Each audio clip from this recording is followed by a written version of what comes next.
Hello, hello, hello, everyone. Happy Tuesday. Hope everyone had a fantastic day. Mike Arnold here, co-founder of Path Trading Partners, along with Bob Iacchino. Bob, it looks like your brick wall fell down in the background.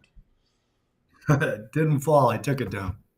We'll bring Bob on in a minute. Looks like comments are working again, so that's going. Turnaround Tuesday it was. Why is that on a happy face? You got to go with that short term or the short term trends. The cycle's up until we get the next sell signal, and then the move back down. Hello, hello, well, waka waka. And if you don't have a trade, you sit on your hands. Hello, what a buying frenzy! There was a big buying frenzy today. Good afternoon, and I'm seeing repeatedly the bottom's in, the bear market's over. Bob, did you know the bear market's over? So that's going to be my question to you when I bring you on. What's going on with the Netflix BS? Well, they missed on revenue, they beat on EPS, they only lost 900K subscribers versus their guidance of 2 million, and they guided lower, and it's up big after hours.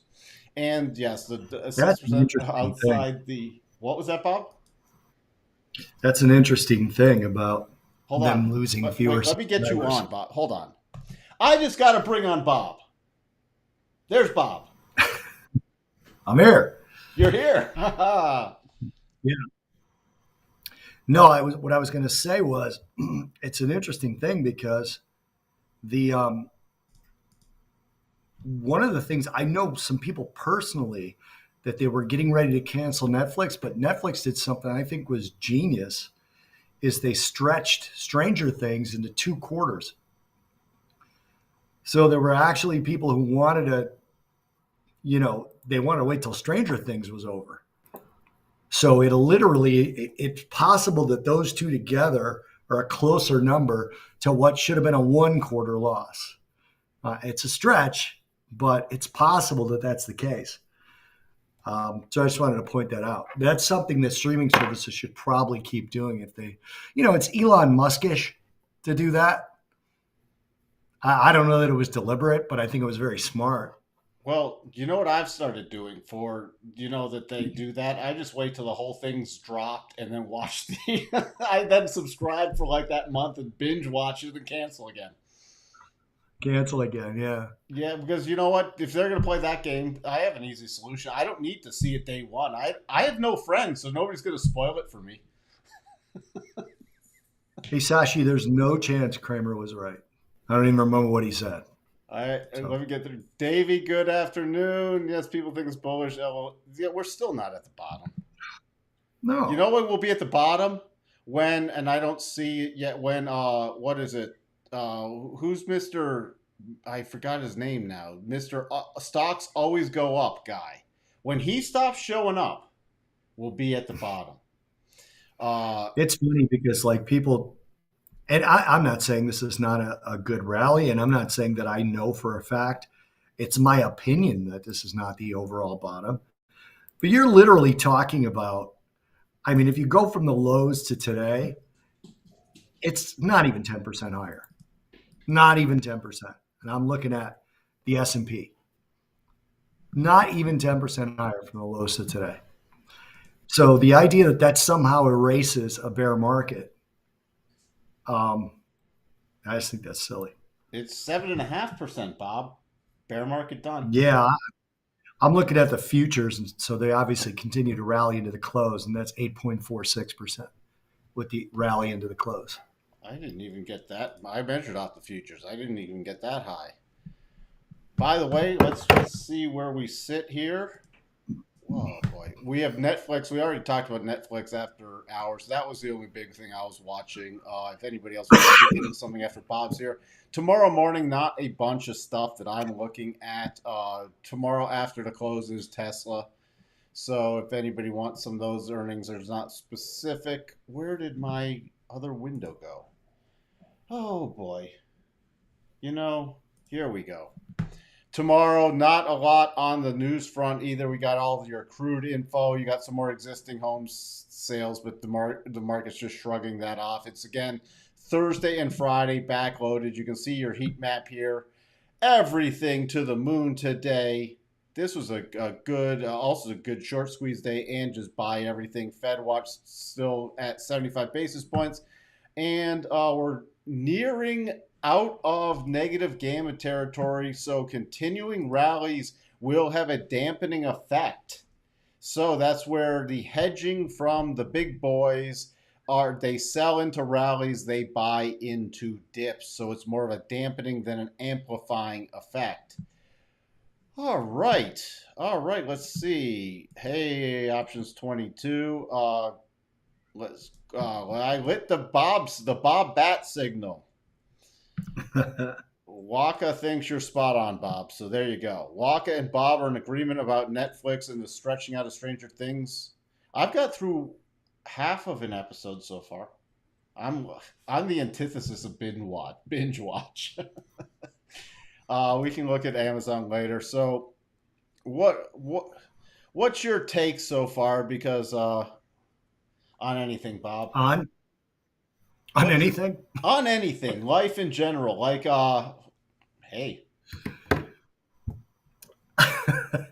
um, all right, so I have a similar take, and we talked about this last week, that stocks will go up without any sort of impetus to go down. And I still think, let me rephrase this, I still hope we get a big sell off through the rest of earnings season. I really do. I don't think stocks have priced in the recession. I don't think we're avoiding the recession. Europe is about to get way worse. You know, people realize we're at the end of July. Winter for Europe is right around the corner. And if they can't heat their homes, you ever been in somebody's house in the winter in Germany? I mean, if they can't heat their homes, that economy could go into a depression. The ECB is talking about 25 basis points and some sort of interest rate mitigation tool, which I don't really know what that means other than yield curve control. So yield curve control has been in effect in Japan with the ban that they have the JGBs in, right? Now I'm getting a little in the weeds here, I know, but bear with me a second. The JGB is not allowing their 10-year to trade above 0.25% on yield, okay? It continually does that intraday. As you look over to the left of this chart, right, we're right there. It just kept popping. It continually does it. And then when when the Bank of Japan does operations during their day session, they bring it right back down and they do their operations with a maximum rate of 0.25%. That's called yield curve control. Everyone I talk to that's smarter than me in this stuff says that the risk mitigation tool is yield curve control by another name. Look at what happened to the yen when the Bank of Japan started yield curve control. Okay, it was basically last February is when they announced it. Okay, this is the dollar yen. So the yen weakened dramatically. Okay, so the euro's weakening now, right? And they haven't even announced it yet. So if they announce their mitigation tool, which is going to be yield curve control, and a 25 basis point hike instead of a 50, I suspect we'll see 95 in the euro. Maybe not right away, but in a short period of time, because when you control the yield curve, the currency suffers. So take that one awful step further. We get an inverted yield curve here. Inflation is not tamed because the Fed pivots to easy monetary policy again, because we're going into a recession here. And then they decide to implement risk mitigation tools. What happens to the dollar? Now we're back in that thing, Mike, it had to be 10 years ago maybe, where we were experiencing a race to the bottom with the major currencies. Mm-hmm. We're back to that now. And that is also bad for stocks unless we're losing the race to the bottom. So there's a lot of reasons to be bearish stocks. Having said that, if you look at the S&P chart, we just broke out of like a 2-week horizontal channel, maybe 10 days, something like that. Well, this is actually, yeah, it's, how many days is that? One, kind of horizontal, right? 5, 6, 7, 8. It's 10 days, 2 weeks, what is it? It's over a couple weeks because this is trading days, so Okay. it's over a couple weeks. So we just broke out of that. So now let's see if the 50 breaks or budges, or if we go back into the channel and we got a little shake and bake going on. I don't know. Yeah, well, I'm still watching. What I'm keeping an eye on, here's what I'm keeping an eye on, especially next week. We got the Fed meeting. We got a lot of tech earnings coming, especially with guidance. Like one Hmm. of the things with Netflix is I'm surprised it kept its pop up after hours after they guided horribly for Q3. Uh, Hmm. Disaster guidance, but it's just shrugging that off. But if you get a lot of tech firms even hitting earnings, but and their revised lower earnings, but then guiding way lower, we could see some interesting price action. And we got weekly cycles at the top in everything, and daily cycles getting to the top and getting back into overbought conditions. So we're getting, this nice little relief rally, which I actually love because it gets to establish new short positions on a reversal signal at a better price. You gotta. That's why bear market rallies are so wonderful because would I rather put on a bearish position down here or up here? I'd rather put it on up here once I get a signal to do it. It's you get better reward to risk if you don't have to put it on at the lows. It's just So here's my question for Christoph. here, If you want, let's get the statement up here. But the EU has much worse inflation than Japan. If the currency weakens further, inflation will worsen. The ECB can't risk that. so the ECB currently does not have as bad inflation in the US. So the counter to that is, well, the US isn't risking it, right? They did 75 basis points. Some people are saying 100, although the probabilities keep dropping. But the difference is the ECB is a monetary union. It's not a fiscal union. So you have differing levels of debt, differing levels of problem. EU inflation is 8.8%, but it's much higher in places like Greece and Italy and much lower in places like Germany. The issue is you have winter coming and you have Russia not wanting to send natural gas. I mean, again, I know we're in July. We got a month and a half, 2 months of heat, but Russia's not sending them natural gas, and the U.S. apparently we're in a climate emergency. We're not going to build any refinery soon to send liquid natural gas over there. So inflation is almost assured, Christoph. It's almost assured that it's going to get worse, regardless of what the ECB does. They're going to raise rates and they're not going to reduce the demand for natural gas heat in Germany in January. So it's really bad. Like it's really, really bad over there. I hope you have moved here. But the overall situation there is I don't it's very rare that I don't see a light at the end of the tunnel, but the one I see is like a pinhole in the You're medium term. you're always you make me look. I mean, I'm Eeyore compared to you, and if you True only see a story. pinhole of light, then True I'm story. looking at a full eclipse. So, Christoph, I guess the question becomes, is the ECB going to? So they're talking about 25 to 50, and most of them say 25. It would seem to me that they're not really looking to fight inflation that bad. Year over year at the last reading is 8.8%. And they're talking about 25 basis points? It doesn't, they're not winning anybody over. They're not winning confidence. Well, there you go. So, all right? What are your thoughts on because it was like, hey, we're going to start up the pipeline again, the Nord Stream pipeline Mhm. again. First, there was a forced manure yesterday messages that came out, but then today it was we're going to restart the pipeline. He's gonna restart it until winter gets closer. That's honestly my guess. I mean, Oh yeah, look, there'll be unless you another yeah, problem. unless you think like Ukraine is surrendering or Russia's backing down before winter. I mean, I read two separate articles. I don't read much about the war, to be honest, but I read two separate articles. One said that Western weapons are really causing problems for Russians at the front, in the front lines. But the second article said that weapons are coming from several different countries and they don't really correlate with each other well. So it's been a problem for the Ukraine defense forces to figure out which are the better weapons because they have to use the same weapons. They can't use some weapons in conjunction with others. Not a military strategist. I don't know why that would be true or not true. Well, my father-in-law is not here right now. He was a military guy. Maybe he would know. But um, so I think this thing either needed to end quickly or it's going to drag on for years. So that's what I worry about more than anything is how bad is it going to get in Europe? And I don't, Christoph said they have to choose between two evils.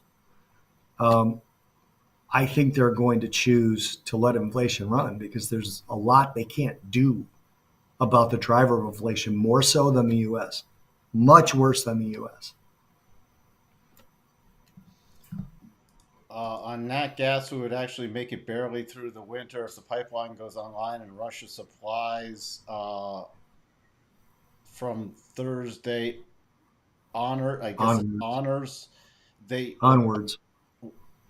what they supplied during the last few weeks. That if the pipeline doesn't go back online, we'll be without nat gas during December. Well, I heard it's going back on, but that doesn't mean they're not going to turn it back off. I read, and Christoph, correct me if I'm wrong, or if you even know, I read that Germany has 1 month of supplies. But remember, liquefied natural gas gets turned back into natural gas and stored, and eventually it degrades. So I know much more about crude oil degradation than I do about natural gas degradation, but I believe has to be used within 6 months. So that covers winter. And then it just starts to degrade and leak, and you have all kinds of issues. We have so much natural gas here. There's so much in Qatar. The fact that they relied on Russia, well, whatever. That doesn't matter. Doesn't matter now. Well, speaking of nat gas, the inverse head and shoulders is stuck at the first target. There we go. And any thoughts on crude? Because crude, hit the first target on the our double bottom. So that's raising the stop. Any other thoughts on crude and the rally with crude? Cycles, by the way, not at the top yet and not anywhere close to overbought and not even to the other end of the rotation zone.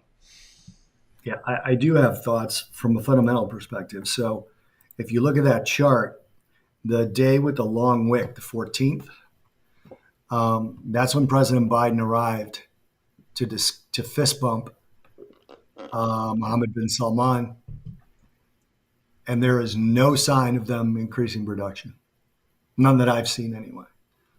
So here goes that little grind again. Now we are going to get some demand destruction, but there's not enough, especially now with people not feeling rich. There's not enough. Companies are leaning way too much toward full electric vehicles and not enough toward hybrid vehicles, which, for every one battery, you could make like anywhere from 5 to 10 hybrids and Oh, you save read more gas. The Doomberg I article. read the Doomberg. Yeah, I love that one. The Doomberg's Um, really good.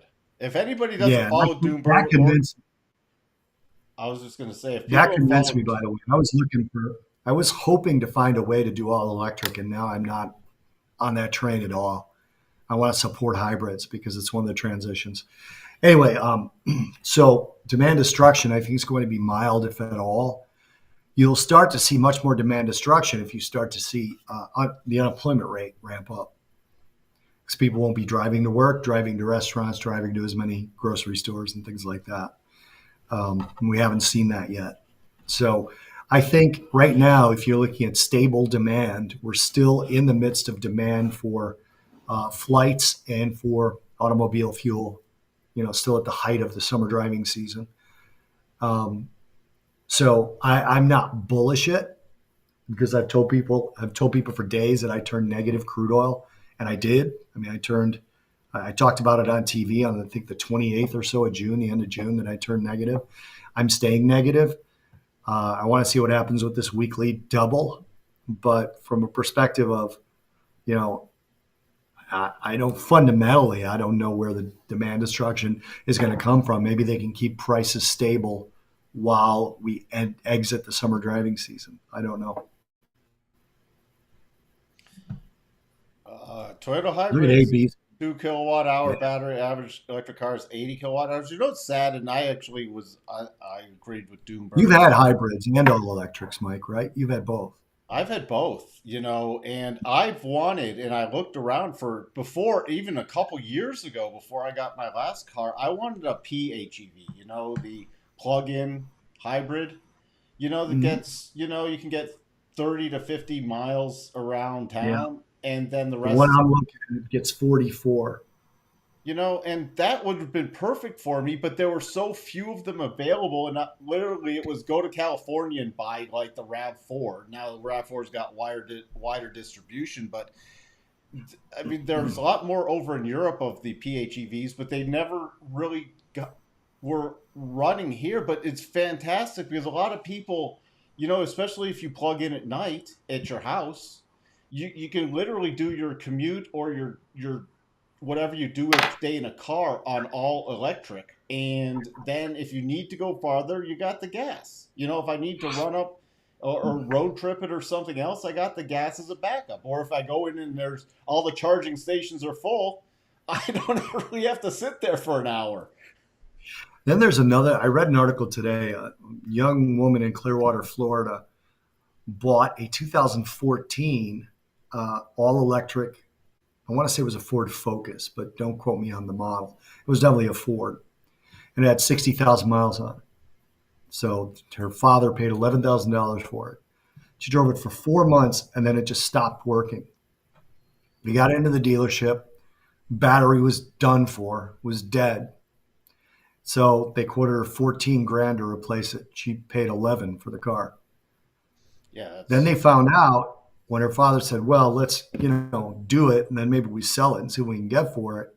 Ford stopped making that car. They don't have any batteries, so they spent $14,000. The car's dead, just won't move. Nothing they can do about it.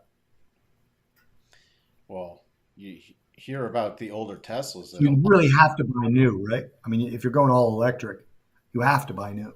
yeah, and that's why I pretty much lease electric because or something because if you have a battery issue, whew. All right, so you're still bearish on crude. Again, I'm short Slightly, term yeah. bullish on crude, and then we'll see. What else? What else? What else? What else? We had the all right. We got the rally in the euro. Nice little rally in the euro. Now we have a potential little short term mini double top that was triggered for a potential little pullback move. But you listed. Do you think the euro is going to drop back to parity? I think, yeah, I think after this meeting, but it all, I mean, this sounds stupid. I sound like one of those TV people. We'll have to wait and see. It all really depends on what the ECB does and says, obviously. So to me, this is more about the dollar falling, this move right here. The dollar's weakened substantially since the 100 basis points has lost steam. You look at like the DXY, it's down quite a bit, but Okay. it's down, it's getting support levels. It's not like it's getting to bear market levels or anything. Nope. All right. Let's see. Any other thoughts going into anything before? I mean, there's nothing else. There's nothing really coming out tomorrow, so everything's gonna be on Thursday and Friday, and it's really Friday with the. No, we do need to look. We got the Bank of Japan tomorrow night. So there's still people that believe they have to step away from their yield curve control. I don't believe for a minute they will, but there are still people that believe in sometime in the next 4 or 5 meetings. Um, so one of my friends, who's a big Japan watcher, said that they're going to step away from yield curve control by expanding the allowable band. I don't know that that's quite stepping away, but he claims the market would view it as stepping away. So we'll see. He watches that stuff a lot more than I do. So we do have the BOJ meeting, but that's it. Then we have when's the ECB is Thursday? Yeah, ECB's Thursday. Yeah. Speaking of Thursday, so we record the podcast on Friday. So I'd like everybody's input here. But the guest that we have, Kenny Polcari, who clearly didn't see my tweet making fun of him years ago. But Kenny Polcari is going to be the guest, and he can't do Friday. He asked if we could do Thursday. So we're launching the show at 3:45. The recording of the show, it'll still come out over the weekend sometime. But I told them I have a hard stop at like 4:20. So if we run long, I may be a little late to this. It's okay. All right, so that's going to be kind of my go-to if I have something that pops up.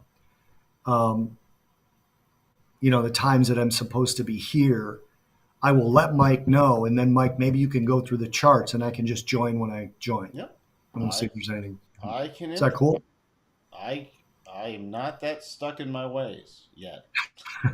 I just feel like it's better than me canceling. So, No, but that's you fine. guys tell me. If you'd rather I cancel, I'll just go fuck myself. It's I fine. think I can entertain people. Look, I'm partially see-through Mike. I can entertain people. Uh, Uh, and with that, no one will drive an electric Ferrari. Would you drive an electric Ferrari, he's Bob? right. No, I Would you barely drive want to a drive one. partially electric Ferrari, like with? Yes, but I barely want to drive a paddle shifter Ferrari. That was a hard enough hurdle to get over. All right. Well, there we go. We've heard from Bob, so all right, and there's I'm nothing out. expected to come out, so we should be smooth sailing at least to Thursday. With that, we'll Yep. probably crash tomorrow. So anyway, I'm going to talk to you guys on Thursday, whatever time I get there. All right. Thank you for being here, Bob. See you guys. All right, everyone. So where do we sit? Where do we sit? Again, no major news coming out. Could somebody put back in the chat to make sure it's still working for me? We finally hit that 50 day exponential with the prior highs. Cycles not yet at the top and not yet rolled over. Again, I'm not seeing anything in the chat. Boy, this just frustrates me if this broke again. Oh boy, let me see here. Let me see. Where do I? Come on. Not seeing any more comments. So if I missed something, I'm sorry. Hold on one second. Don't advertise. Oh, now it's going to make me sit through this. All right. Yep, I just comments froze again. Jeez. All right. Sorry I didn't get to the rest of the comments. Let's just see. I'm going through them now. Boy. Yeah. Hey, strategy. Thanks for saying that. Bob does care about being here. So, can you later in the stream, Christoph? Please point out XLK is actually a valid double bottom on daily, or the third low invalidates it. Can you please BNGO? All right, let me get to that. Some of those things. Now I'm gonna have to glance out again because the thing froze. All right, short term. Again, no topping pattern yet. Wouldn't be surprised to see some minor pullbacks. The pullback area I'm watching for overnight 39.20 to, let me bump these levels up, about 39.08 on the S&P. That's where we sit there. Just want to update some of these. So, but then we could get a pause here with it being against the 50 on the daily and at these prior highs. But if we do march higher, I now have updated the levels. We have a major cluster at 39.90 roughly. And then the next level is 40.27. Going to really focus on this 39.90 with this rising channel flag pattern. That's going to be the next thing, and then see how the cycles look. So it's just short-term trading with the trend. Again, there's no short-term bearish patterns there just yet. So that's what I'm watching overnight. By the way, your longer-term support, I mean, it's in a support area right around, this 39.08. You can even go a little higher than that if you look at the daily up to 39.15, but this is a support area on the pullback. And that would be on a short-term pullback. How did that get messed up? There we go. Nasdaq, again, we had the next target here, this 12.312 area. You can see if I move these out of the way, you can see right there. On a continued move higher, we have 12,418, 12,415 area, and you can see I have the channel on there. Also, major support level on a pullback is about 12,175. Minor support level would be roughly about 12,200. That's the key thing. Watching that with, especially with the short-term cycles pegged at the top again, but they can continue a bit more. So we did break above. I'm not watching for a major sell-off unless something really strange happens in the world, but we could see a pause at least overnight before a resumptive push higher. Where else do we sit? Dow, everything's trading in the same channel. By the way, S&P, just for the sake of talking about something, we broke above this morning. We broke above that key area. I already took off those lines, and then we've got that breakout, and then the retest of what I was watching for this morning, and then we just relentlessly traveled on up. You see, holding that 5-minute rotation zone, and then always remember to switch to that 15-minute around or just before lunch, because it just hugged that 15-minute the rest of the day. Just wanted to touch on that for people who are trying to learn some of the patterns I utilize. Dow nearing those most recent highs. I just want to see where the 62.5 is from this. The 62.5 on the next area. So the next minor I'm watching with the Dow is about 32, and then 32,100, and then 32,185 to the upside. Major support coming in at about 31,500. Minor support coming in about 31.6. So those are my two key levels there. Again, everything's trading in lockstep. Russell hitting the other side of the channel. Next key area I'm watching for the Russell is 1815.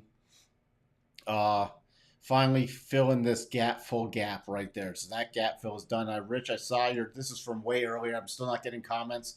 But I agree, we're going to roll over again at some point. You just got to trade the patterns until we do.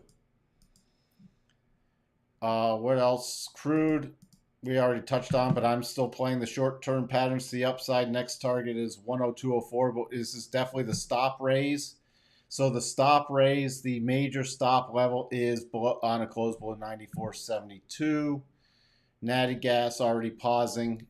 Pretty much an inside bar from yesterday, which is a pause pattern so far. On a pullback, I'd be watching this key close from the 15th. That key close is 7016. We already talked about dollar index. VIX still, I really need it to break down below this 24 level to get even more sustained rally mode other than just the cycles pushing stuff up. VIX is still unable to break this key major low bottom. So if that starts breaking down, then I get into slightly even more bullish mode. Let's see, Bitcoin hitting that 50 finally and the other end of the channel. Gonna watch, if we do pull back, watch for about 22,500, 22,640 support level. You don't really want that to break in the short term. Where else do we sit? Lauren, really? I wish I could put this up. Lauren says, hey, Mike, stocks only go up. Where is TomTom stock? Where is my good friend TomTom stock? You thought he'd be here today. Stocks only go up. But that's where we sit with that now. We have Netflix. Then I'll look at some other stuff. Netflix, again, gap up. Even with that crap, I'm actually watching for a gap fill play then once the Nasdaq starts rolling over. So that's going to be a gift right there. Just bouncing, stalling out at the 50 today, then the gap up. Next target area, if it continues to run tomorrow, is about 221. And then you're looking about, let's see, your next key target, 221. And then your next major target, if it does continue, but I'd take that one with a grain of salt, would be about 251. Because I'd start doing some harmonic projections, but I'm going to wait for a little pausing area, especially with cycles getting to the top on Netflix. Yeah, earnings were worse than last Q. Sorry, I'm looking at my third screen over here to see the comments from the live stream. So I'm watching the live stream for comments. Yeah, the numbers weren't good for Netflix, but this is the kind of market we're in. It's buy everything for the short-term rally. So don't discount that. What other things did you want me to look at? XLK. XLK. Where is it? There it is. XLK, yes, that is still valid. Christoph was wondering if XLK is a valid double. It's valid on the daily and the weekly. I prefer the weekly pattern, but the aggressive trigger would be on the daily, and it did trigger today. So could tech run some more into major earnings next week? Yeah. The first area I'm though watching is for this key closing price of 136.33 for the gap fill. Oh, by the end of the week, especially. Above there, my major target, and I'm going to get even more aggressive than I normally would be because it's a breakdown zone and we have tech earnings next week, really getting into it. This 138.91. Breakdown zone, first target. I'd rather play this cautionary in the overall macro sense with the, in a bear market rally than leaving a, not pressing too much for the higher prices. If it continues, I'd rather have a smaller position for continued higher prices and be conservative with the stop.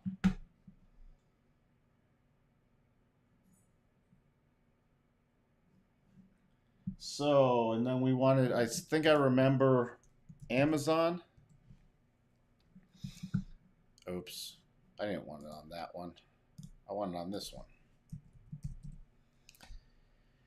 Amazon, again, this is why you learn to utilize the harmonics, stalling out just in front of the 62.5. If you get a close above the 62.5, which is roughly 119.10,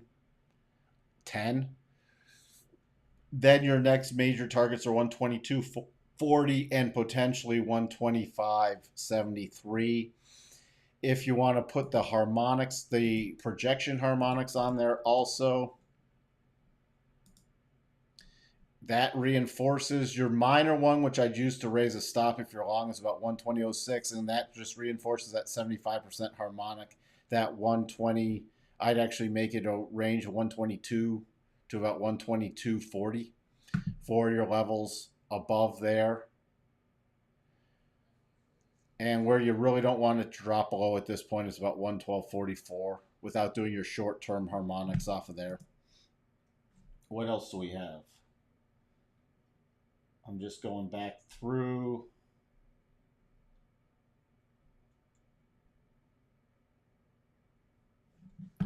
We got to check on Nvidia too, just because that's that double in play. Nvidia, do not ignore this next target. Again, continued play higher on Nvidia.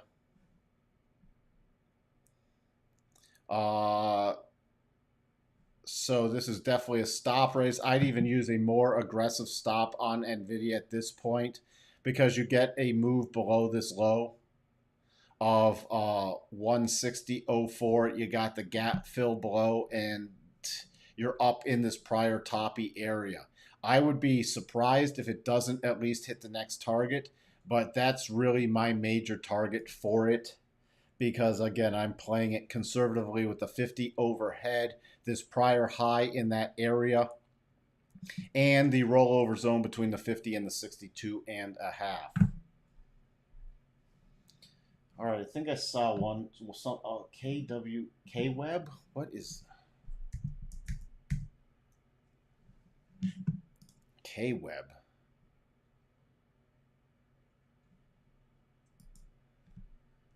CSI China Internet ETF.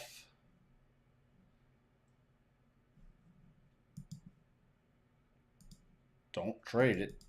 Doesn't mean you can't trade it. I just don't.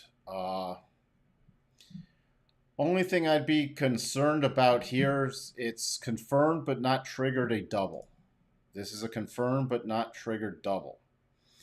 So if you roll over again also,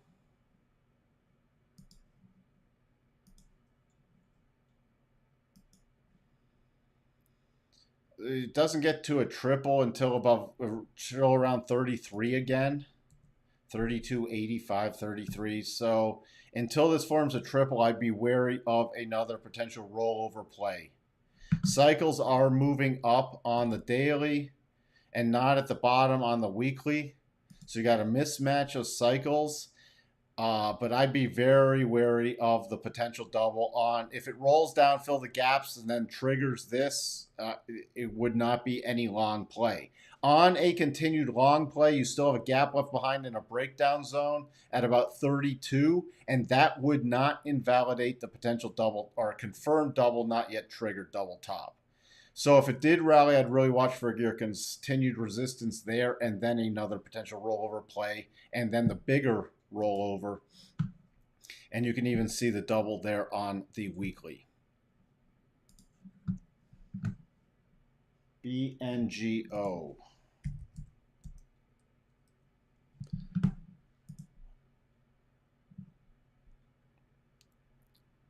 You got the breakout.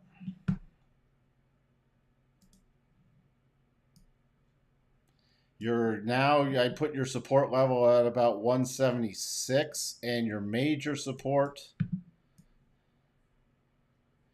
back at about 163. You got the breakout above here. Let's just see where your harmonics sit. You're right at the 37.5, so your next significant target is $2 on the continued run higher.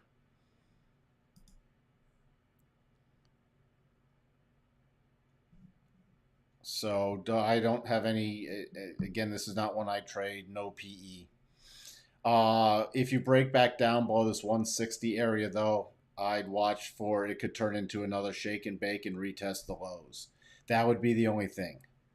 So you don't really want this lower support level to break.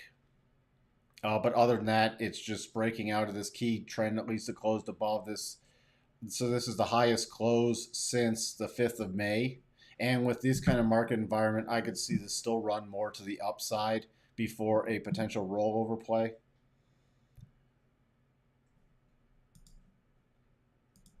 But, you know, you got to know where your stops are on this. And let's just see where the reverse harmonics takes us. Nothing there. So intermediate for a stop raise would be 186. And then you're looking at the 194 to $2. $2 is your major level. I have no idea if Ray Dalio is buying Netflix here. No idea. All right. Again, sorry. Comments stopped working in the live stream. I mean, they're working on YouTube, but they're not working with the other live streams feeding into it. So sorry about that. So we'll reconvene tomorrow morning. Again, I got to get this fixed. I don't know why it keeps knocking out. I got to, again, reach out to Ecamm. With that, thank you, everybody, for attending. I'll see if I can get this fixed. Hey, Coco. And I will chat with everyone tomorrow morning. Bye for now.